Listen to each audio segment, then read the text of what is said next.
ரசூலுல்லாஹி ஸல்லல்லாஹு அலைஹி வஸல்லம் இடத்தில் ஒரு நபித்தோழர் வந்து கேட்கிறார், அல்லாஹுடைய தூதரே, அல்லாஹ் ரப்புல் ஆலமீன் அவனுடைய அடியார்களில் யாரை அல்லாஹ் நேசிக்கிறான்? சுப்ஹானல்லாஹ், என்ன கேள்வி பாருங்கள்.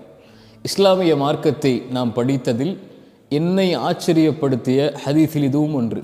ரசூலுல்லாஹி ஸல்லல்லாஹு அலைஹி வஸல்லம் சொன்னார்கள், அஹப்புன் நாஸி இலல்லாஹ், மனிதர்களில் அல்லாவிற்கு மிக நேசத்துக்குரியவர்கள், அல்லாவிற்கு மிக அன்பிற்குரியவர்கள் யார் என்றால் அன்ஃபஅஹும் லின்னாஸ், மனிதர்களுக்கு பலனுள்ளவர்களாக வாழக்கூடியவர்கள்.